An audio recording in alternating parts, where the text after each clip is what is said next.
La Terre. À l'heure actuelle, 7 milliards d'individus vivent sur 30% de sa surface. Et toutes ces personnes dépendent des 70% restants, l'océan. L'océan est la source de nourriture la plus importante au monde. Le poisson constitue le principal apport quotidien en protéines pour 1,2 milliard d'habitants. Mais de plus en plus de pêcheurs rentrent avec des filets vides. Revenons un peu en arrière.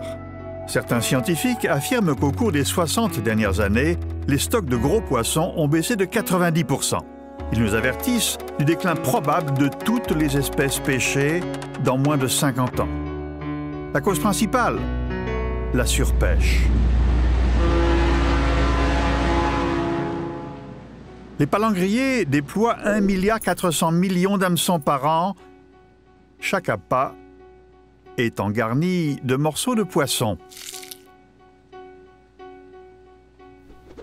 Certains chalutiers jettent des filets d'une superficie pouvant atteindre jusqu'à 23 000 mètres carrés, la taille de 4 terrains de football.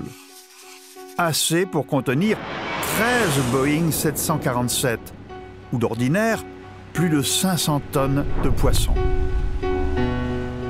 Ces 500 tonnes de poissons comprennent de nombreuses prises accessoires, c'est-à-dire des créatures marines capturées accessoirement, souvent en grande quantité.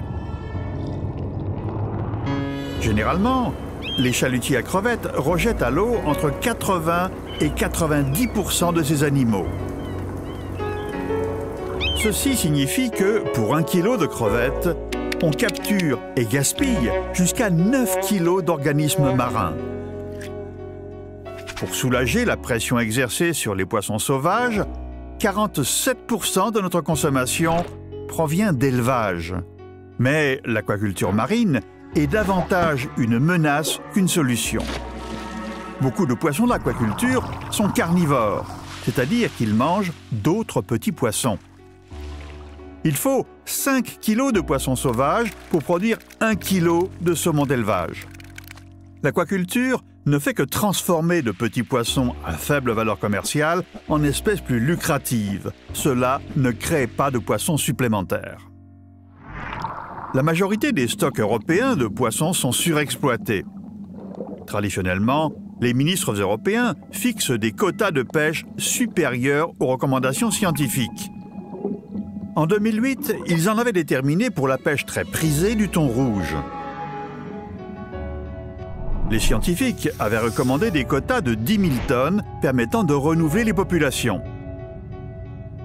Pourtant, l'Union européenne et les autres nations pêcheuses ont fixé des quotas de 29 500 tonnes, soit 3 fois la limite suggérée. Ainsi, malgré ce taux déjà très élevé, 61 000 tonnes de thon rouge ont été capturées, 6 fois plus que les recommandations. Des milliards d'euros de subventions publiques alimentent cette surpêche. Si cela continue, il n'y aura bientôt plus de poissons. Comment en finir avec la surpêche? C'est à vos représentants politiques à Bruxelles qu'il incombe de prendre des décisions pour l'éradiquer. Les citoyens, eux, ont la responsabilité de les encourager et de leur apporter leur soutien dans leurs efforts.